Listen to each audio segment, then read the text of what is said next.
안녕하세요, 쿠사지입니다. 차가 없으신 분들이 차를 사려고 하면은 이제 유지비가 얼마나 나오냐 이거에 대해서 모르실 거예요. 그러니까 주변에다가 자동차의 유지비가 얼마나 나오냐 라는 질문을 많이 하게 되는데, 그러면은 꼭 그런 말 많이 해요. 뭐라 그래?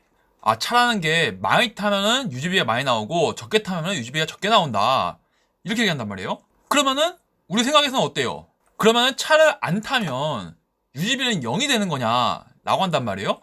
그렇게 물어봤을 때 차를 갖고 있는 사람들이 가끔씩 거기에 대해서 그러면 차를 안 타면은 돈 안 나간다 라고 하시는 분들이 종종 있어요. 근데 이거는 반은 맞고 반은 틀린 이야기예요. 이걸 0이라고 하시는 분들은 보통 일반적으로 지금 제가 봤을 때에는 제 주변에서만 봐도 차에 대해서 차를 갖고 있는데도 불구하고 내 차의 유지비가 얼마나 어떻게 들어가는지를 잘 모르시는 분들이 거의 대다수예요. 거의 퍼센테이지로 친다면은 한 7, 80%? 그 정도의 비율의 사람들이 보통 차에 대해서, 난 이게 좀 신기하긴 한데, 아무튼 이게 관심이 없고 하다 보니까 유지비라는 게 어떻게 나가는지를 몰라요. 그래가지고 내가 오늘 한번 이 차의 유지비라는 게 어떻게 얼마큼씩 나가는지 대충 한번 때려드릴게요. 그렇다고 내가 비용을 말씀드릴 수는 없고 어느 부분에서 어떻게 나간다 이런 식으로 설명을 해드릴 테니까는 앞으로 차를 살 계획이 있으신 분들, 또는 지금 내가 차를 갖고 있는데 이 차를 관리하기 위해서 어떻게 해야 되는지를 모르시는 분들, 이런 분들을 참고하시면 좋으실 것 같아요.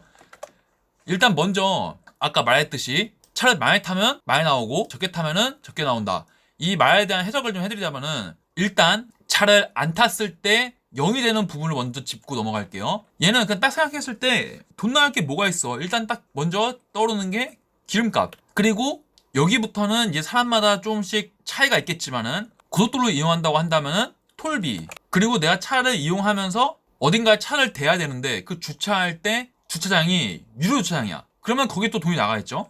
일단 이 세 가지 항목, 얘네들은 진짜 차를 안 탔을 때 0이 되는 항목이에요. 차를 안 갖고 있는 사람들은 그럼 이것만 내고 나면은 나머지는 뭐 크게 나갈 거 없는 거 아니냐 라고 생각하시는 분들이 있으실 텐데, 그렇지가 않아요. 그렇기 때문에 내가 지금 영상을 찍고 있는 거고, 그럼 여기부터는 이제 차를 안 탔을 때에도 나가는 돈이 있어요. 이건 무조건 나가야 되는 겁니다. 이제부터가 이제 영상의 핵심이 되겠죠. 일단 하나 아셔야 되는 게, 자동차라는 게 기름만 넣는다고 굴러가는 그런 물건이 아닙니다. 이건 확실히 알고 계셔야 돼요. 그렇기 때문에 차를 안 타더라도 나가는 게 일단 일반적으로 보험료가 나가고요. 얘는 1년에 한 번씩 나가는 건데 네가 나이가 어떻게 되고 보험을 어떻게 들고 그런 거에 따라서 천차만별입니다, 금액이. 그리고 엔진 cc에 맞춰서 세금이 나가요. 1년에 2번이었나? 한 번이었나 뭐 그래요. 일단 이 두 개가 기본적으로 나가고요.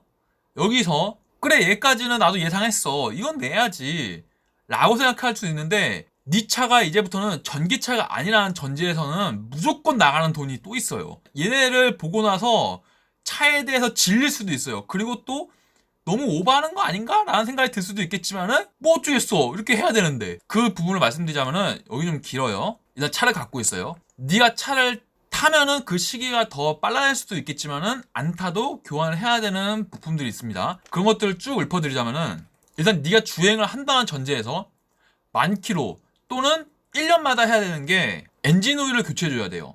그리고 20,000km가 됐을 때 브레이크 오일을 교체해주셔야 합니다. 그리고 40,000km마다 변속기 오일을 교체하셔야 되고요. 그리고 80,000km가 됐을 때는 이쯤부터는 돈이 좀 많이 나가요. 연타적으로 80,000km 됐을 때 타이밍 벨트 세트로, 그리고 점화 플러그, 점화 코일, 그리고 쇼버 앞에 뒤에 4개 그냥 총 그거 다 교체해 주셔야 합니다. 그리고 8만에서 10만 킬로 정도 그 사이쯤 됐을 때 부싱류라고 하죠.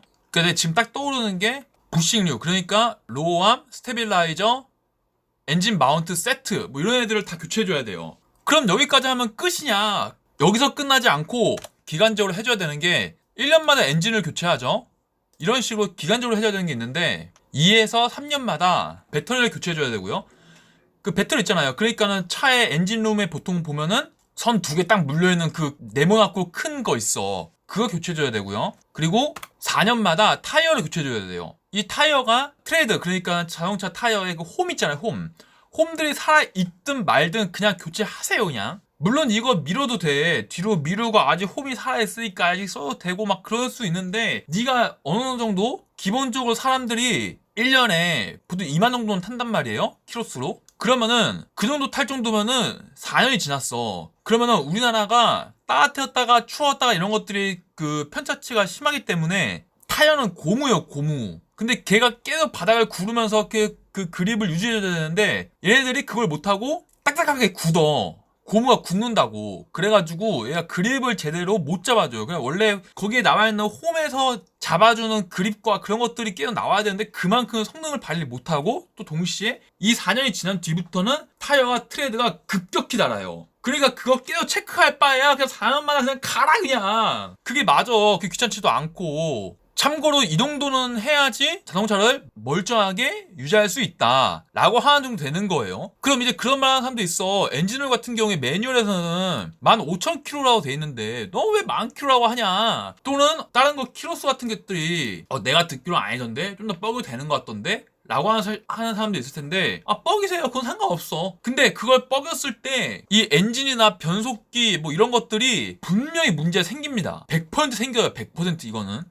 왜냐면은 얘네들이 이 기간을 지났을 때 지 역할을 못해. 기본적으로 하는 게 윤활 그리고 냉각 이런 것들의 역할이 있는데 그 역할을 못한다고. 그러면 어디에 갈려 나간다든가 뭐 심하게는 엔진이 가다가 갑자기 빡 하고 멈춘다든가 그러면 뭐 사고가 날 것이고 재수없으면 죽기도 하겠지. 그렇기 때문에 이건 무조건 하셔야 되는 거고 차마다 지금 이 키로수들이 앞으로 당겨지는 경우는 있지만은 뒤로 밀리는 경우는 거의 없다고 보시면 됩니다. 지금 얘네도 마찬가지고요. 그렇기 때문에 차라는 게 지금 기름값, 톨비, 유류주차장 이런 것만 보고 나 얼마 안 타야지? 그런다고 해서 돈이 적게 나가는 그런 물건이 아니에요. 차는 기름만 넣고 탈 수 없습니다. 그래가지고 마지막으로 얘기를 좀 하나를 더 해드리자면은 자동차 유튜버들이 그런 말들 해요. 실수령으로 월 250 못 받으면은 좋은 신발 사야 한다. 이런 말 하는데 이게 이런 것 때문에 그런 거예요. 이런 것 때문에. 이런 식으로 돈이 계속 나가니까 이게 기본 유지야. 그리고 여기서 차가 사고가 나면은 그건 또 플러스 알파야. 그렇기 때문에 그런 얘기를 하는 거예요. 그리고 여기서 생각을 좀 잘못하고 있는 사람들이 많은 것 중 하나가 그러면 경차 사면은 250 못 받아도 차 살 수 있는 거 아니냐.